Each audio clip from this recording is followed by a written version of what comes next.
কেউ একজন যে সব ডাইমেনশন অর্থাৎ অতীত, বর্তমান, ভবিষ্যৎ সব জায়গা থেকে ব্যানের অমনিট্রিক্স চুরি করছে, সে আর কেউ না, সে হচ্ছে এলিয়েন এক্স। এলিয়েন এক্স ব্যানের একটা এলিয়েন। সে কেনই বা ব্যানের অমনিট্রিক্স চুরি করছে, সেটা দিয়ে কি করবে, সে কি বা চায়, এই সব কিছু জানা যাবে আজকের ভিডিওটার ফুল এক্সপ্লেনেশনে। তো চলুন বন্ধুরা, শুরু করা যাক দুর্দান্ত এই মুভিটার এক্সপ্লেনেশন। গল্পের শুরুতেই দেখা যায় ব্যান ও তার গ্র্যান্ডপা ম্যাক্সকে। তারা দুজনে বনের ভেতর আগুন জ্বালিয়ে গল্প করছিল। ব্যান এতে অনেক বোর্ড হয়। গ্র্যান্ডপা তাকে বলে, ব্যান, তোমার তো রাতের সৌন্দর্যটা উপভোগ করা উচিত। তো এরকম কথা বলতে বলতে তাদের সামনে একটা পোর্টাল ওপেন হয়, যেখান থেকে বেরিয়ে আসে এলিয়েন এক্স। এলিয়েন এক্সের কথা সবাই জানি, সে ব্যান 10 আলটিমেটের একটা এলিয়েন। গ্র্যান্ডপা তাকে প্রোটেস্ট করার চেষ্টা করে, কিন্তু ব্যাহত হয়। ব্যানও প্রোটেস্ট করার চেষ্টা করলে মারাত্মকভাবে আহত হয়। ব্যান ও তার গ্র্যান্ডপা কিছুতেই তাকে আটকাতে পারে না। এলিয়েন এক্স মূলত ব্যানের অমনিট্রিক্স চায়। তার দেহে যে অনেকগুলো অমনিট্রিক্স ছিল, সেগুলো বিভিন্ন ডাইমেনশন থেকে চুরি করা ব্যানেরই অমনিট্রিক্স। তো এলিয়েন এক্স তার দেহ থেকে অমনিট্রিক্স ছিনিয়ে নেয় এবং নিজের ভিতরে অ্যাটাচ করে নেয়। দৃশ্যপট চেঞ্জ হয়, আমরা দেখতে পাই ভবিষ্যতে ম্যাক্স টেনেসেনকে। সে বলছে কেউ তো একজন আছে যে সব ডাইমেনশন থেকে ব্যানের অমনিট্রিক্স চুরি করছে। হঠাৎ সে তার নাতি নাতনিদের ছবি দেখা শুরু করে এবং আচমকাই সে কান্নায় ভেঙে পড়ে। কিন্তু সে হঠাৎ বলে ওঠে যে আমাকে তো ভেঙে পড়লে হবে না, আমাকে সব ডাইমেনশন থেকে ব্যান্ডে বাঁচাতে হবে। যেই কথা সেই কাজ। ম্যাক্স রওনা দেয় সেই ব্যানের উদ্দেশ্যে, যেই ব্যানকে থেকে এখনো এলিয়েন এক্স অমনিট্রিক্স চুরি করেনি। দৃশ্যপট চেঞ্জ হয়, আমরা দেখতে পাই ভবিষ্যতের ব্যান জম্বোজের সাথে ফাইট করছে। জম্বোজ মূলত তাদের যে রাজব্যাকেট সেটা চুরি করতে এসেছে। ব্যান এলিয়েনে ট্রান্সফর্ম হয়, তার সাথে ফাইট করার চেষ্টা করে। এইদিকে গ্র্যান্ডপা ম্যাক্সকে সে হিপনোটাইজ করে রেখেছে। ব্যান তার শক ওয়েভ দিয়ে তাকে বারবার আক্রমণ করার চেষ্টা করে, কিন্তু সে কিছুতেই তাকে অ্যাটাক করতে পারে না। ব্যান আবারও আক্রমণ করার চেষ্টা করে, কিন্তু জম্বোজও তা রুখে দেয়। জম্বোজও বলে, ছোটবেলায় কি তোমার স্কুল শিক্ষক বলেনি যে রাবারের ভিতর দিয়ে কারেন্ট পাস করতে পারে না? এ কথা শুনে ব্যান বলে, আমি তো ভেবেছি এটা সুতার তৈরি। তো যাই হোক, সে আবার আক্রমণ করার চেষ্টা করে। এইদিকে গোয়েন রাজবাকিরির ভিতরে প্রবেশ করে। সে তার গ্র্যান্ডপাকে হিপনোটাইজ থেকে মুক্ত করার চেষ্টা করে। গ্র্যান্ডপা মুক্ত হয়ে বলে, থ্যাঙ্কস গোয়েন, আমাকে মুক্ত করার জন্য। ম্যাক্স জম্বোজোর হাত পা বেঁধে ফেলে এবং বলে, টিম টেনেসন আরেকবার সফলভাবে শত্রুকে গ্রেফতার করেছে, জিন্দাবাদ টিম টেনেসন। ব্যান এবং গোয়েন তারা দুজনে ডিসিশন নেয় তারা কোথাও একটু ঘুরতে যাবে। তাদের গ্র্যান্ডপা বলে, আমাদের এই শহরে বড় টাওয়ারটা ঘুরে আসা উচিত।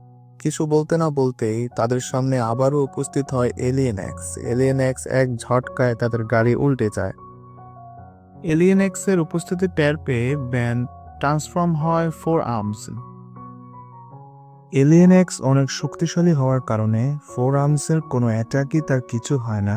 বেচারা ব্যানের টাইম আউট হয়ে যায়, হিট ব্লাস্ট হয়ে কাউন্টার অ্যাটাক দেয়। এলিয়েন এক্স টেলিপোর্টেশন করে ভালোই ফিডব্যাক দেয়, যা দেখে ব্যান চমকে যায়।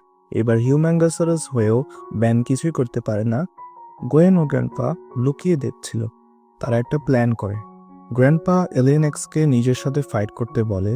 এই সুযোগে তারা তিনজন পালিয়ে যায়। রাজবাকেটের ভেতর ঢুকতেই বিশাল এক ট্রাক সাথে সংঘর্ষ হয়, এতে এলিয়েন এক্সের কিছুই হয় না। সিন সেটায় তারা একটা ফ্যাক্টরিতে আসে। গোয়েন বলে, দাদু, এটা কে ছিল? না, আমি কিছুই জানি না। তোমরা আমাকে না আটকালে আমি ওকে সেখানে শেষ করে দিতাম। তুমি সেখানে এলিয়েন এক্সের ভয়ে কাঁপছিলে, আমরা না এলে তুমি শেষ হয়ে যেতে। গোয়েনের কথায় ব্যান রেগে যায়, দুজনে ঝগড়া শুরু করে। হঠাৎ তাদের সামনে একটা পোর্টাল ওপেন হয়, যার থেকে গল্পের ষোড়শে ম্যাক্স বেরিয়ে আসে। দাড়িওয়ালা ম্যাক্স দেখতে হ্যান্ডসাম হওয়ার কারণে সবাই চমকে যায়। ম্যাক্স বলে সে ভবিষ্যৎ থেকে এসেছে, সব ইউনিভার্স মিলে হয় অমনিভার্স। এলিয়েন এক্স সব ইউনিভার্স থেকে অমনিট্রিক্স চুরি করে নিজেই রাজত্ব করতে চায়। সে আরো বলে, এভাবে সে তার ডাইমেনশনে ব্যানকে হারিয়েছে, তাই সে এই ডাইমেনশনে ব্যানকে রক্ষা করবে। কিন্তু ব্যান বলে, আমার কারোর সাহায্য চাই না, আমি একাই ওকে শেষ করব। লাস্ট টাইম তুমি ভাগ্যের জোরে বেঁচে গেছিলে ব্যান। এলিয়েন এক্স অনেক ডাইমেনশন থেকে অমনিট্রিক্স চুরি করেছে, সে তোমার থেকেও সেম কাজ করবে। আর বলতে না বলতে এলিয়েন এক্স হাজির। আবারও ব্যান ডায়মন্ড হেড হয়ে অ্যাটাক করে। এটা তো চিটিং, কিছুই কর নেই আমার। ব্যান এলিয়েনে ট্রান্সফর্ম হয়, দুজনের মধ্যে তুমুল ফাইট চলে। রাউন্ড 2 স্টার্স, চল দেখি কার কত দম। ব্যানকে ফুটবলের মতো ফাইট ব্যাক দিতে থাকে এলিয়েন এক্স।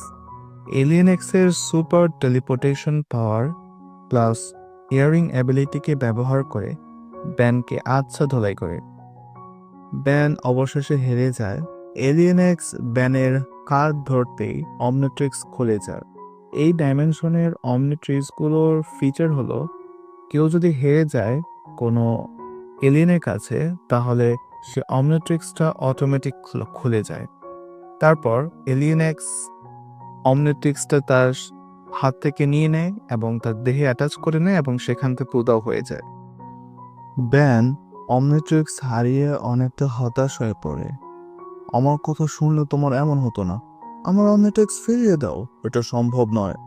আবারও একটা পোর্টাল থেকে ফিউচার ব্যান আসে। সে ইন্টার গ্যালাক্টেড এজেন্সির একজন সদস্য, মানে প্লাম্বার্স, যারা পৃথিবীকে এলিয়েনদের থেকে রক্ষা করছে। যেহেতু ব্যানের কাছ থেকে এলিয়েন এক্স অমনিট্রিক্স নিয়ে নিয়েছে, তাই আবার তার আসার সম্ভাবনা নেই। কিন্তু ভবিষ্যতের ব্যান যেহেতু এই ডাইমেনশনে আছে, তাই এলিয়েন এক্স আবারও আসবে। তাই তারা সকলে মিলে এক হয়ে কাজ করার সিদ্ধান্ত নেয়। ভবিষ্যতের ম্যাক্স ওইদিকে টাইম ট্রাভেল করে অন্য ব্যান্ডদেরকে আনার প্ল্যান করে। এইদিকে তারা সবাই পার্কে এসে বিভিন্ন রকম ফাঁদ বানায় এলিয়েন এক্সের জন্য। কিছুক্ষণ পর আবার এলিয়েন এক্স এসে পড়ে। কি খবর চমকিলে, তুমি এখানে কি করছো? বলে বাড়ি হারিয়ে ফেলেছি। ব্যান বিগ চিল হয়। পার্কে গ্র্যান্ডপা ও গোয়েন রশি ধরে টান দেয়, সব বক্স একত্রিত হয়ে জড়ো হয়। বিগ চিল তার পাওয়ার দিয়ে আইসবার্গ তৈরি করে। কাজের কাজ কিছুই হয় না। প্ল্যান টু অ্যাপ্লাই করলে কিছুটা কাজ হয় যদিও। যাই হোক, আবারও দুজনকে ধরে ফেলে এলিয়েন এক্স। ঠিক সেই মুহূর্তে ম্যাক্স আসে ফিউচার ব্যানকে নিয়ে আবার। দুজনে একসাথে ফাইট করে, কিন্তু কোনোভাবেই এলিয়েন এক্সের মোকাবেলা করা সম্ভব হচ্ছিল না। ছোট ব্যান বলে, দাদু, আমরা যদি বাকি সব ডাইমেনশন থেকে ব্যানদের নিয়ে আসি তাহলে কেমন হয়? এই কথা বলেই দুজনে বেরিয়ে পড়ে টাইম ট্রাভেলে। অবশেষে সব ডাইমেনশন থেকে ব্যানের এন্ট্রি হয়। সবাই একজোট হয়ে ফাইট দেওয়া শুরু করে। অ্যাট লাস্ট সবাই আশার আলো দেখতে পায়। এক এক করে সবাই অ্যাটাক করতে থাকে, যার ফলে এলিয়েন এক্সের অবস্থা নাজেহাল হয়ে পড়ে। এক এক করে চুরি করা অমনিট্রিক্সগুলো এলিয়েন এক্স থেকে ডিটাচ করতে থাকে এবং এলিয়েন এক্সের অবস্থা 12টা বাজতে থাকে। তো যাই হোক, শেষের দিকে বোঝা যায় এলিয়েন এক্স আসলে আরেক ডাইমেনশনেরই ব্যান, যা দেখে তো সবাই অবাক। এখন ব্যান বলতে থাকে, মানে ওই বড় ব্যানটা যেটা এলিয়েন এক্স ছিল, আমি আমার ওয়ার্ল্ডে ফাইট করছিলাম। আমার গ্র্যান্ডপা আমার উপর বিশ্বাস ছিল না, যার ফলে তাদেরকে উপযুক্ত শাস্তি ভোগ করতে হয়।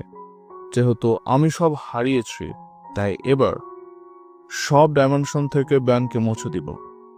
অবশেষে সে তার ভুল বুঝতে পারে। যেহেতু সে তার ডাইমেনশনে এলিয়েনের সাথে ফাইট করার সময় তার গ্র্যান্ডপা ও গোয়েনকে হারায়, তাই তার মনে একটা ক্ষোভ জাগে যে সে যেহেতু সবাইকে হারিয়েছে, তাই পৃথিবীতে যত ডাইমেনশন আছে সব ডাইমেনশন থেকে সে ব্যানদেরকে মুছে দিবে, যার ফলে পৃথিবীতে ব্যানের আর অস্তিত্ব থাকবে না। কিন্তু হেরে যাওয়ার পরে সে তার ভুল বুঝতে পারে। ভবিষ্যতে ম্যাক্স বলে, আমরা আবারও নতুন করে শুরু করতে পারি, লাইক এ ফ্যামিলি। তার কথায় ব্যান রাজি হয়ে ডিসিশন নেন সে ম্যাক্সের সাথেই থাকবে। অবশেষে কাহিনী এন্ডিংয়ে আসে। আরও একবার সব ব্যান ইউনিভার্সকে বাঁচিয়েছে। ব্যানকে বিদায় দিয়ে এক এক করে সবাই চলে যায়। অবশেষে ছোট ব্যান বুঝতে পারে ফ্যামিলির মর্মে। সে আর কখনো গ্র্যান্ডপা গোয়েনের থেকে আলাদা হতে চায় না, সব সময় তাদের সাথেই থাকতে চায়। আর এভাবেই অসাধারণ গল্পটা শেষ হয়ে যায়। তো বন্ধুরা, যারা ভিডিওটা দেখেছো, অসংখ্য ধন্যবাদ। ভালো লাগলে লাইক এবং সাবস্ক্রাইব করতে ভুলবে না। Bye bye.